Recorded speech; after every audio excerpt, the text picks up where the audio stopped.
Welcome to NTN Nightly. I am Janelle Novell. This edition's top stories.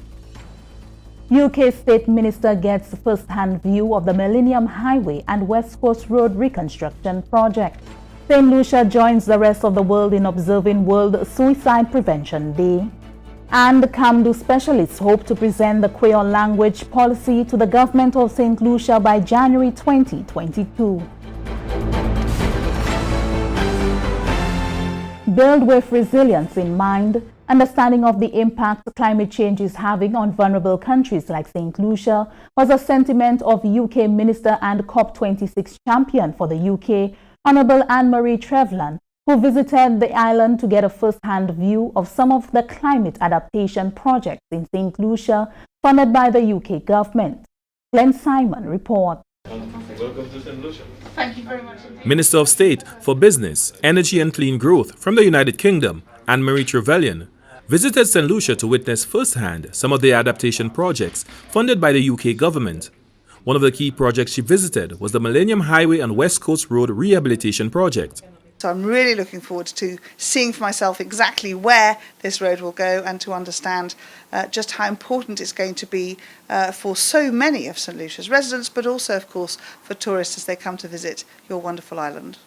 Minister Trevelyan is also the Adaptation and Resilience Champion for COP26, hosted in the UK this year.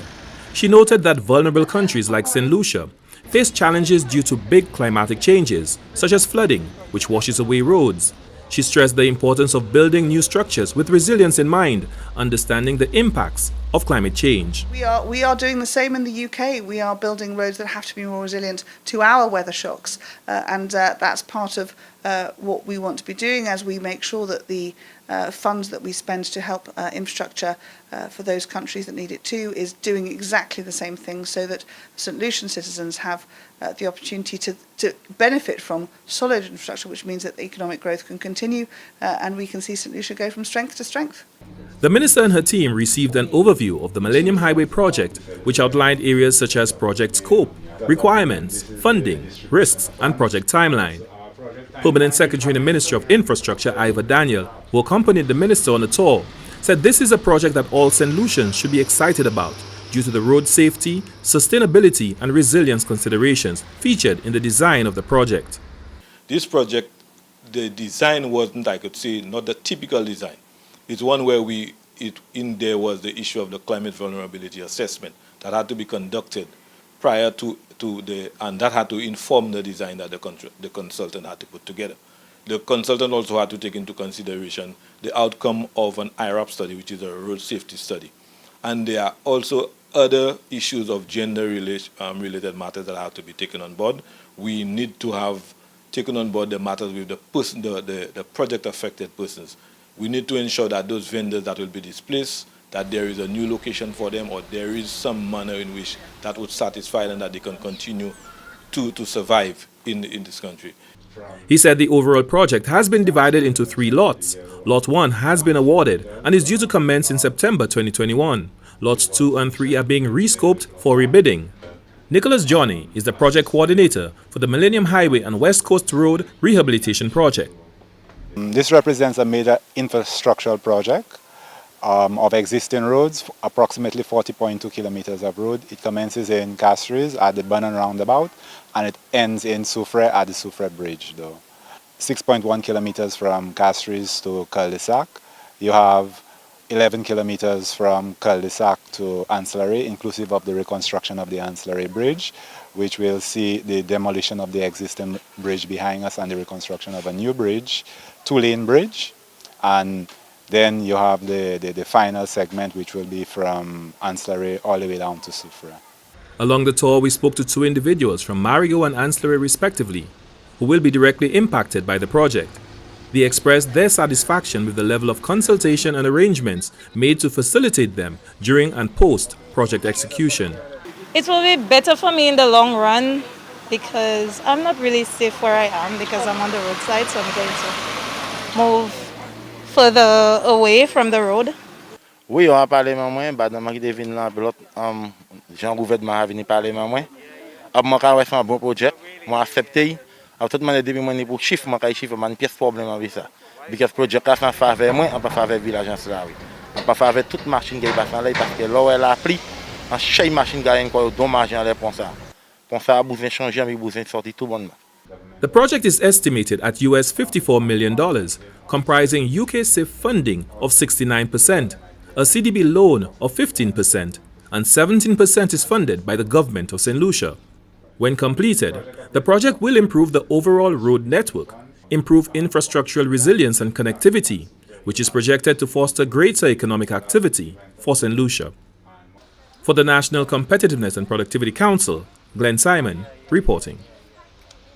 World Suicide Prevention Day, celebrated annually on the 10th of September, is organized by the International Association for Suicide Prevention and endorsed by the World Health Organization, WHO.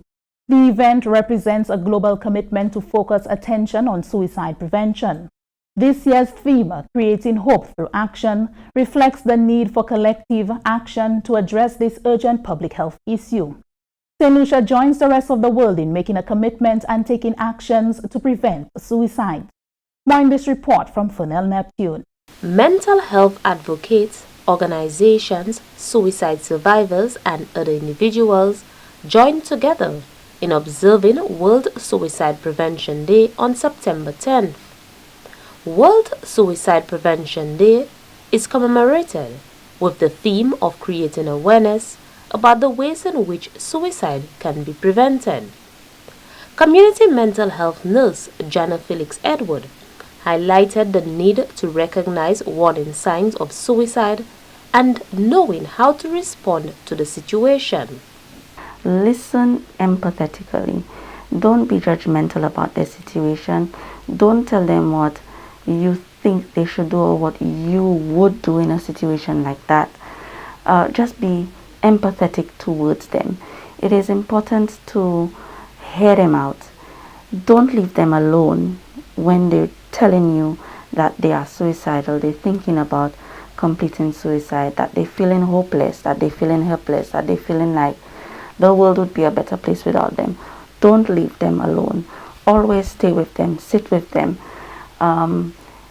You can either ask them to call the 203 helpline or you can call the 203 helpline yourself.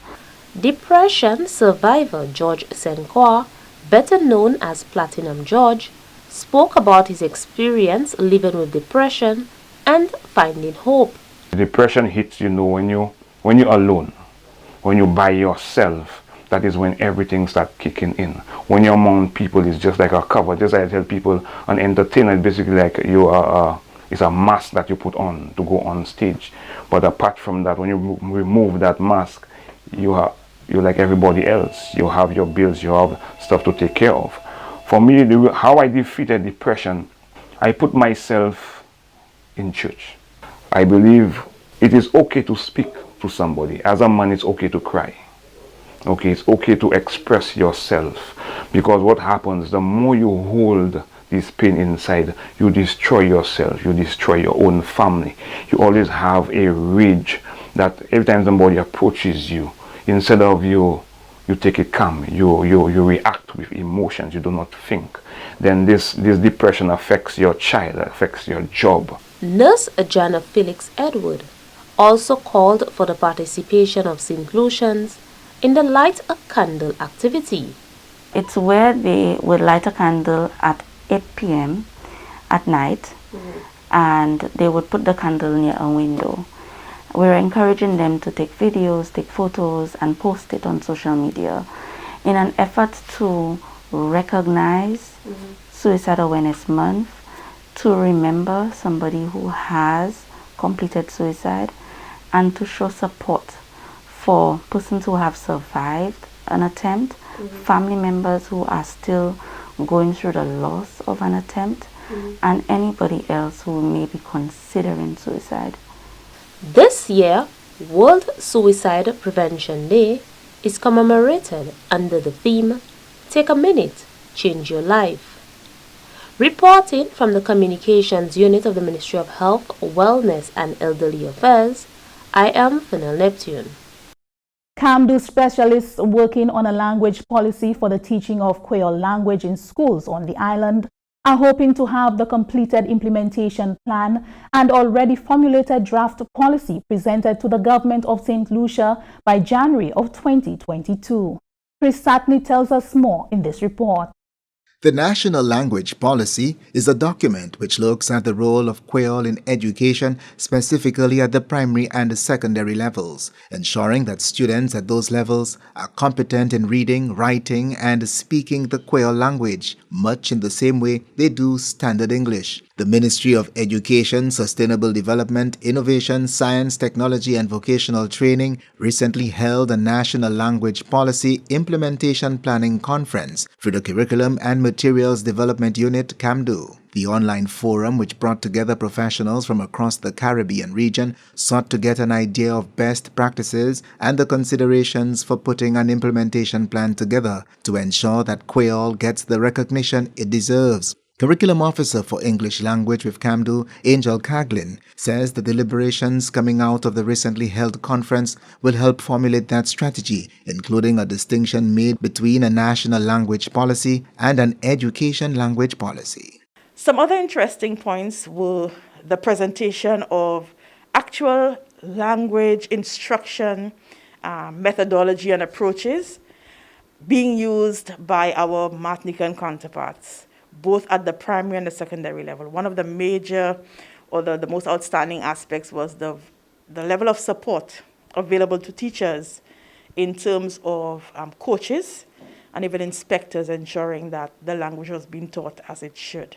The language curriculum specialist says the plan is to have the completed strategy for implementation of the policy early in the new year, along with the already completed draft policy document. She says the overall aim is to improve student literacy development full circle, affording the Creole language the same official status as the standard English dialect. Literacy development should always begin with students' first language, their native languages, their home languages, and understanding the influence that Creole has had on students' development of other languages.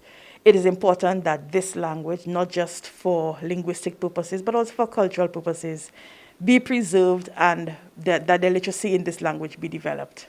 Based on research, officials are expecting that students' literacy levels will improve since they will be able to transfer the skills developed in their home language to other languages that they will learn.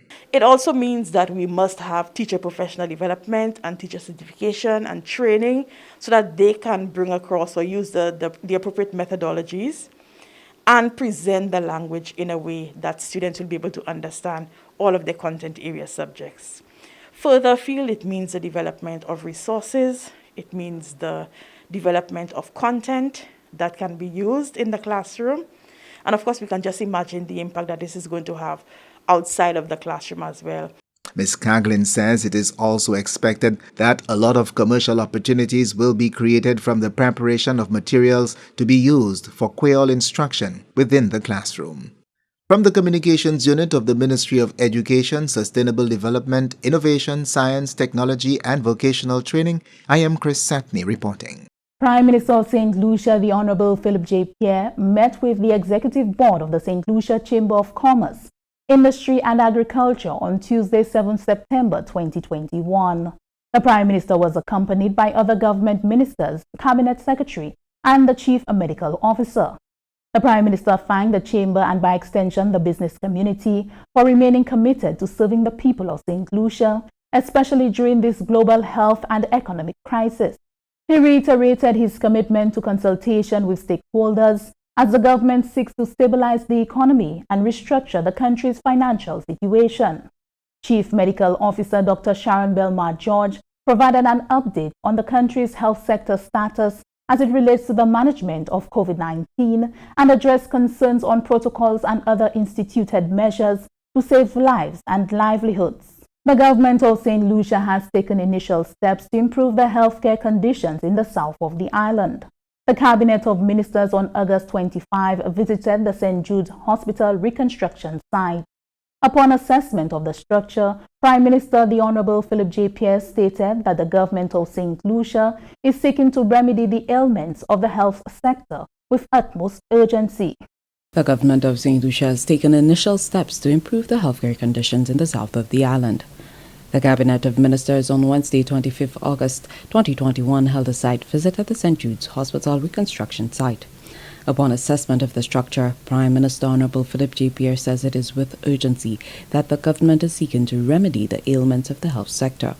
3 options will be presented to a committee of professionals approved by the Cabinet to decipher the preeminent course of action. Honorable Pierre emphasized that the government's priority is bringing reprieve to citizens of the south of the island in the shortest possible time. A committee has been approved by Cabinet to look into these 3 options. Option number 1, whether we continue work on the new building. Option number 2, whether we move into the east wing. And option number 3, whether we improve the conditions for the time being at the stadium. Because the conditions at the stadium are cry to heaven for vengeance. People cannot be in these conditions. And the government's prime objective is to improve the situation for the patients, the staff, and the people who work at the stadium. Minister for Health, Wellness and Elderly Affairs Honorable Moses Jabatis will be working closely with the appointed committee to ensure swift redress of the situation. Our government is very serious about moving the patients, the staff, and from the stadium to ensure that they are in better conditions.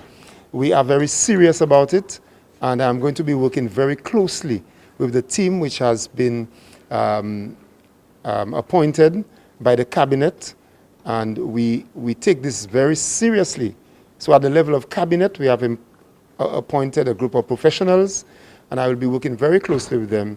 The Prime Minister has instructed that I work with them very closely to ensure that we can monitor what is happening and to ensure that we can deliver to the people of the South and St. Lucia what we promised. Honorable Moses Jabatis, echoing the sentiments of the Prime Minister, says delivering quality healthcare to the people of the South remains the government's precedence. We have been in discussions with Dr. Francois, who is the current officer in charge.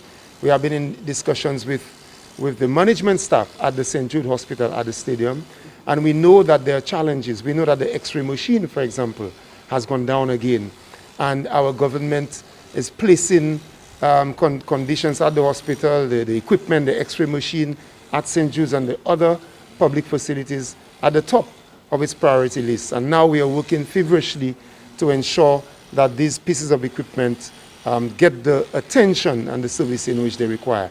So we want to tell you that we are ensuring that healthcare remains at the top of our priority list. The committee is expected to present recommendations to the government within a 4-week period. From the Government Information Service, I'm Humedi Mark reporting. This is NTN Nightly. Up next, Primus Hutchinson with the NTN Nouvelle Aquayol. Suicidal thoughts, like other mental health challenges, can affect anyone. It can be you, your colleague, family member, or neighbor. Everyone has a role to play in preventing suicide. Know the warning signs. If you or someone you know is in crisis or emotional distress, call the suicide hotline at 203. Remember, help is available.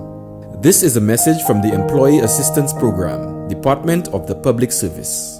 Contact us at 468-2269 or 468-2260.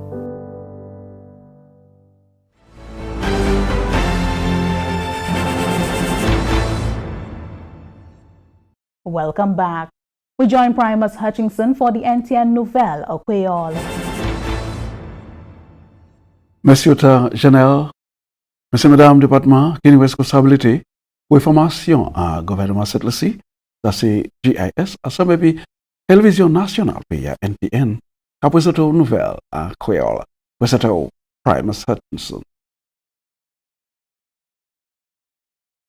Ministre des Affaires touristiques, culture, Affaires créatives et communication, c'est Honorable Dr. Ernest Hiller, et ambassade des pays Taïwan, M. Peter Shen.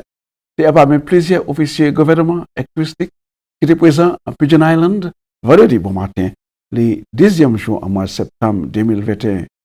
Ça a fait pour assister à une grande présentation culturelle at Setlisi et Taiwan.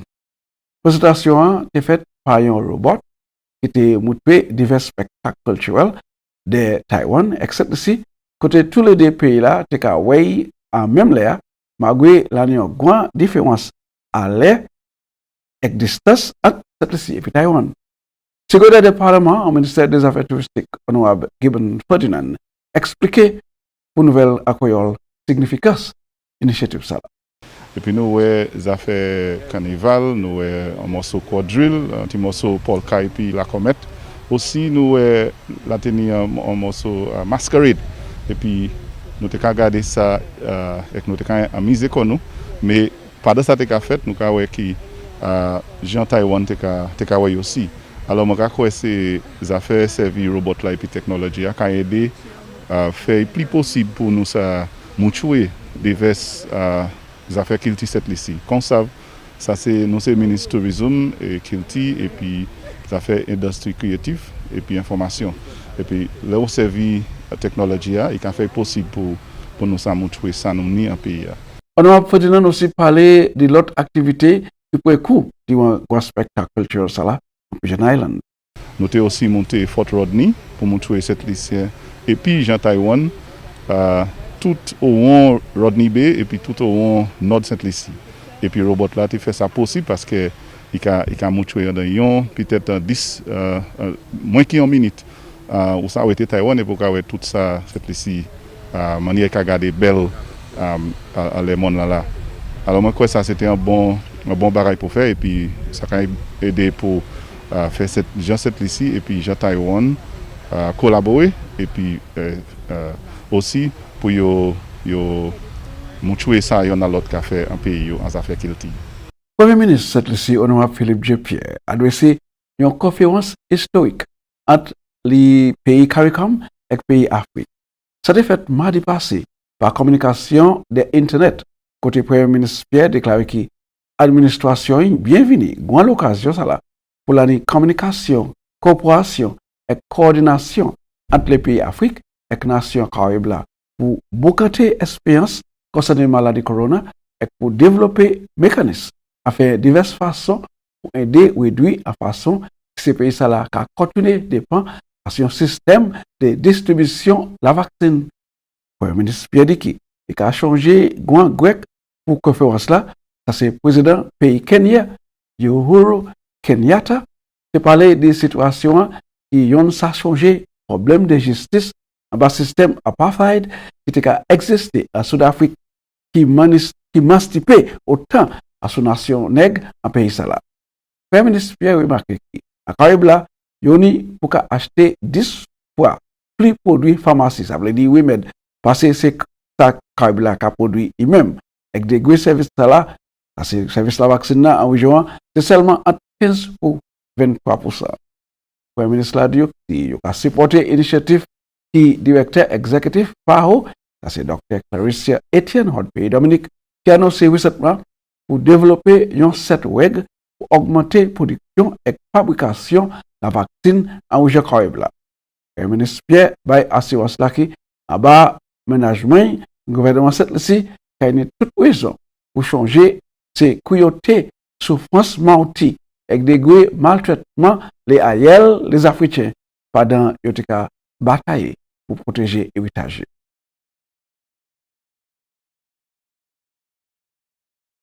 Le ministère des Affaires étrangères, cette-ci, qui est aussi responsable pour faire les citoyens pays qui ont resté dans les grands pays internationaux et faciliter une grande assistance financière pour institutions, pour petits enfants qui n'ont pas d'occupation par an.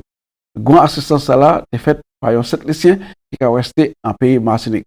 Ça c'est Marjorie Duchel Zeffrin, ma frère Pierre. Fait présentation ça là à ce côté Madame Zeffrin. Il dit que Madame Zeffrin, qui c'est cousine, qui fait en ville Soufrière, et il y a un beau de 3 ans, il a considéré en qui meilleure manière pour faire une contribution pour aider cette ici. Ça c'est pays natal. Sinon, Madame Zeffrin consulté et puis Mademoiselle Joanna Salton, qui c'est représentatif pour cette ici en Martinique, pour te déterminer en qui meilleure façon il s'est fait une contribution pour ces enfants qui nous besoin assistance à cette ici. Après plusieurs discussions et considérations, ils ont décidé pour choisir institution pour les enfants, qui a porté nom Holy Family Children's Home. Côté une présentation de $30,000 est faite pour l'institution ça là, les enfants qui ont à là. Grand chef pour l'institution, ça c'est Sister Antonia David, qui c'est une dame catholique, déclaré gratitude pour assister ça là. Il dit ça a assisté à d'ailleurs grande façon, ces enfants ça là, et qu'a aidé l'institution là pour produire bons citoyens à cette ci. Sister David, oui monsieur, au frontière, Madame Duchel Zephyr, pour qu'a ouvert Chay pour assister cette ci. Sister Antonia fait comprendre ça c'est ces enfants ça là qui caille demain, qui ça occupé nous, et c'est eux qui caille en bureau des ministres, docteurs, nurses et l'autre professionnel qui caille fait exactement ça Madame Duchel qui a fait présentement aider eux aujourd'hui là. Madame ambassadeur des affaires citoyennes ici à l'autre pays, Dr. Joycelyn Fletcher, fait au courant et puis importance service pour le développement national. Il dit aussi, dans ce troisième lycée à l'autre pays qui a fait une contribution comme ça. Madame Duchel est très plaît pour contribution qu'il fait pour aider les enfants en cette lycée, especially les petits enfants en Holy Family Children's Home. Il a ajouté qu'il a touché autant ces petits enfants là, il était satisfait qu'il ait choisi l'institution là, aider présentation. Présentation a été faite en chambre de conférence ministère des Affaires étrangères, en présence ministre des Affaires étrangères, honorable Alva Baptiste, et avec les officiers, avec la famille Madame Marjorie Duchel. C'est comme ça nous avons une nouvelle là. On a mis autant pour regarder, on a envoyé une invitation pour jeune puis moi encore. Si Dieu conserve la vie, on a présenté l'autre nouvelle à Coyol. Avant de aller, je vais faire changer pour toute précaution contre maladie corona, changer pour faire ces bagages là, pour faire tout là, laver la main, 10 pieds de distance, pas combler, pas aller driver côté qui a plus le monde pour protéger parce que la situation va venir encore plus sérieux. Alors, toute précaution qui est nécessaire. Ça c'est là. On souhaite un bon finissement de semaine et que vous présentez au Janet. Merci Apple Primus. We now take a look at the weather.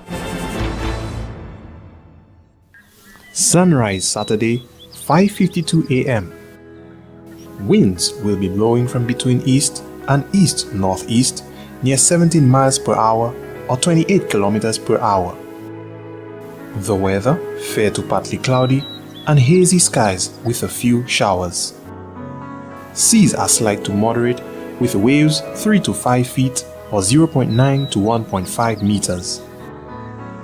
A relatively dry and stable lower atmosphere will limit any shower activity across the Lesser Antilles during the forecast period. Saharan dust will cause a reduction in air quality and visibility across the eastern Caribbean region during the next couple of days. A tropical wave located over the western tropical Atlantic is moving westward at about 15 miles per hour or 24 kilometers per hour. This wave is expected to begin affecting the islands from Saturday night. A tropical wave located over the central tropical Atlantic is moving westward at about 20 miles per hour or 31 kilometers per hour. A third tropical wave, just coming off the West African coast, is forecast to be conducive for further development from early next week as it moves west-northwestward. That brings us to the end of NTN Nightly. Join us next time at 7 p.m. with a repeat at 7 a.m. You can also catch up with us anytime on the St. Lucia Government Facebook page or YouTube channel. I am Janelle Norville.